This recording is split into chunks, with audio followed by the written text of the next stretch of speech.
Assalamualaikum warahmatullahi wabarakatuh. Perkenalkan, nama saya Nur Haifa, NPM 1721020257, jurusan Siasah kelas A semester 3.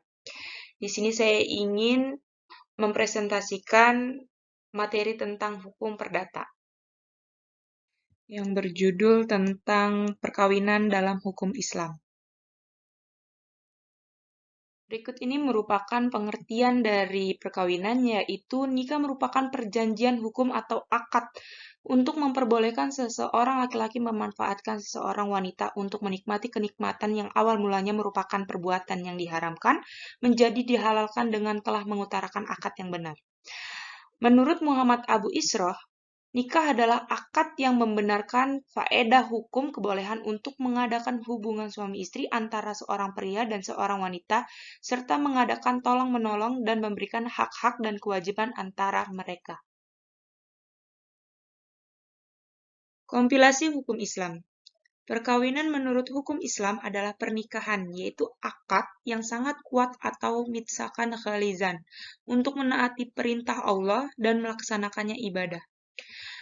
Menurut Undang-Undang Nomor 1 Tahun 1974, Pasal 1, perkawinan merupakan ikatan lahir dan batin antara seorang wanita dan seorang pria sebagai suami istri dengan tujuan untuk membentuk keluarga atau rumah tangga yang bahagia dan kekal berdasarkan ketuhanan yang Maha Esa. Selanjutnya yaitu dasar hukum dari perkawinan dalam hukum Islam. Menurut firman Allah Subhanahu wa taala dalam Quran surat Az-Zariyat ayat 49 dijelaskan bahwa dan segala sesuatu kami ciptakan berpasang-pasangan supaya kamu mengingat kebesaran Allah Subhanahu wa taala. Dasar hukum dari perkawinan ya dalam hadis yaitu dari Ibnu Mas'ud berkata, Rasulullah bersabda Shallallahu Alaihi Wasallam, hai para pemuda, siapa di antara kamu yang mampu menanggung beban nikah, maka kawinlah. Karena sesungguhnya kawin itu lebih dapat menundukkan pandangan dan lebih dapat menjaga kemaluan. Dan siapa yang tidak mampu, maka hendaknyalah berpuasa, karena sesungguhnya berpuasa itu baginya menjadi pengekang syahwat. Hadis riwayat Jamaah. Selanjutnya yaitu rukun dan syarat nikah. Rukun nikah di sini ada 5. Yang pertama, mempelai laki-laki. Yang kedua, mempelai perempuan. Yang ketiga, wali. Yang keempat, 2 orang saksi laki-laki. Dan yang kelima, ijab dan qabul. Selanjutnya yaitu syarat nikah. Syarat nikah bagi mempelai laki-laki, yang pertama, tidak ada hubungan mahram dari calon istri. Yang kedua, kemauan sendiri atau merdeka. Yang ketiga, jelas identitasnya. Dan yang keempat, tidak sedang menjalankan ihram. Sedangkan syarat bagi mempelai perempuan, yang pertama, tidak ada halangan syar'i. Yang kedua, tidak berstatus istri yang masih sah. Yang ketiga, tidak ada hubungan mahram. Yang keempat, tidak dalam keadaan iddah. Yang kelima, kemauan sendiri atau merdeka.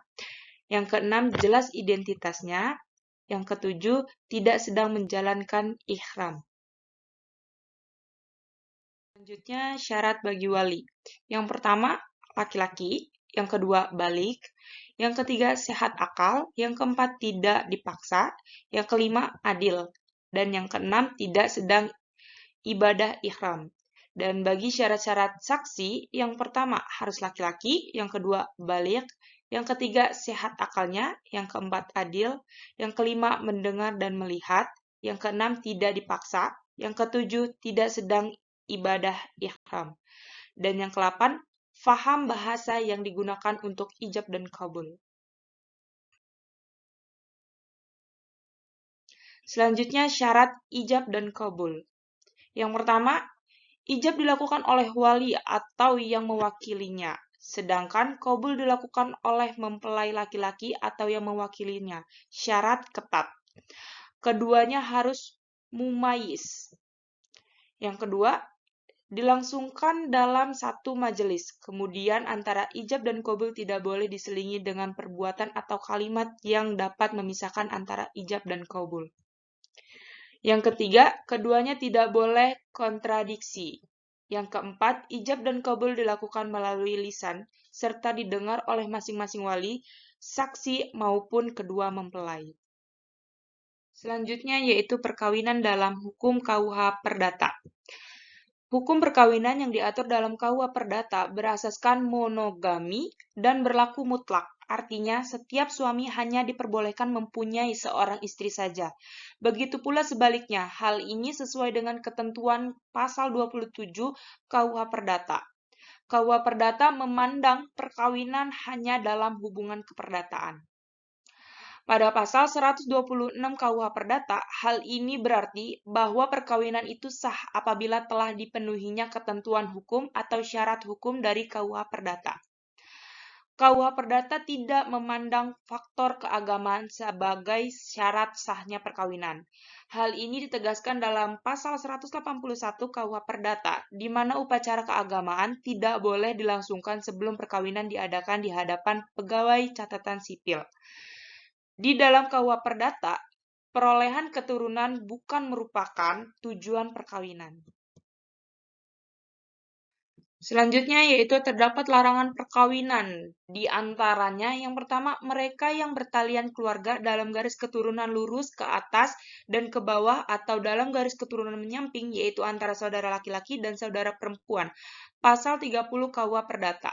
Yang kedua, ipar laki-laki dan ipar perempuan atau paman dari orang tua dan anak perempuan saudara atau cucu perempuan saudara, atau antara bibi atau bibi orang tua dan anak laki-laki saudara atau cucu laki saudara. Pasal 31 KUH Perdata. Yang ketiga, kawan berzinahnya setelah dinyatakan salah karena berzinah oleh putusan hakim. Pasal 32 KUH Perdata. Yang keempat, mereka yang memperbaharui perkawinan setelah pembubaran perkawinan terakhir jika belum lewat waktu 1 tahun. Pasal 33 KUH Perdata. Selanjutnya yaitu tentang pemberitahuan, pencatatan, dan pengumuman perkawinan. Semua orang yang hendak kawin harus memberitahukan kehendak itu kepada pegawai catatan sipil, tempat tinggal salah satu dari kedua pihak, pada pasal 50 KUH Perdata. Pemberitahuan ini harus dilakukan baik sendiri maupun dengan surat-surat yang dengan cukup kepastian memperlihatkan kehendak kedua calon suami istri dan tentang pemberitahuan itu. Oleh pegawai catatan sipil harus dibuat sebuah akte pada pasal 50 KUH Perdata. Sebelum perkawinan dilangsungkan, pegawai catatan sipil harus menyelenggarakan pengumumannya dengan jalan menempelkan sepucuk surat pengumuman pada pintu utama daripada gedung dalam mana register-register catatan sipil diselenggarakannya. Surat itu harus tetap tertempel selama 10 hari. Pengumuman tidak boleh dilangsungkan pada hari, minggu, atau hari tahun baru, hari Paskah, hari Natal, dan hari Isra Mi'raj. Surat itu berisi tentang A. Nama, umur, pekerjaan, dan tempat tinggal calon suami istri, dan jika salah seorang atau keduanya pernah kawin, disebutkan juga nama istri atau suami terdahulu. B. Hari, tempat, dan jam pengumuman berlangsung, kemudian surat itu ditandatangani oleh pegawai catatan sipil. C. Jika kedua calon suami istri tak mempunyai tempat tinggal dalam daerah pegawai catatan sipil yang sama, maka pengumuman harus dilakukan oleh pegawai catatan sipil tempat tinggal mereka masing-masing. Pada pasal 53 KUH Perdata, pengumuman hanya berlaku selama 1 bulan, dan apabila dalam waktu itu tidak diberlangsungkan pernikahan, maka perkawinan tidak boleh dilangsungkan lagi.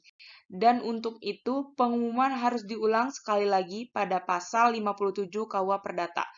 Pada asasnya, suatu perkawinan dapat dibuktikan dengan adanya akte perkawinan pada pasal 100 KUH Perdata. Selanjutnya yaitu tentang hak dan kewajiban suami istri. Menurut KUH Perdata, hak dan kewajiban suami istri antara lain adalah sebagai berikut. Yang pertama, suami dan istri harus setia dan tolong-menolong, terdapat pada pasal 103 KUHP Perdata. Yang kedua, suami istri wajib memelihara dan mendidik anaknya, terdapat pada pasal 104 KUHP Perdata. Yang ketiga, setiap suami adalah kepala dalam persatuan suami istri, terdapat pada pasal 105 ayat 1 KUHP Perdata. Yang keempat, suami wajib memberi bantuan kepada istrinya, terdapat pada pasal 105 ayat 2 KUHP Perdata. Yang kelima, setiap suami harus mengurus harta kekayaan milik pribadi istrinya, terdapat pada pasal 105 ayat 3 KUHP Perdata. Yang keenam, setiap suami berhak mengurus harta kekayaan bersama, terdapat pada pasal 105 ayat 4 KUHP Perdata. Yang ketujuh, suami tidak diperbolehkan memindahtangankan atau membebani harta kekayaan tak bergerak milik istrinya tanpa persetujuan si istri, terdapat pada pasal 105 ayat 5 KUHP Perdata. Yang ke-8, setiap istri harus tunduk dan patuh kepada suaminya, terdapat pada pasal 106 ayat 1 KUHP Perdata. Yang ke-9, setiap istri wajib tinggal bersama suaminya, terdapat pada pasal 106 ayat 2 KUHP Perdata. Yang ke-10, setiap suami wajib membantu istrinya di muka hakim, terdapat pada pasal 110 KUHP Perdata.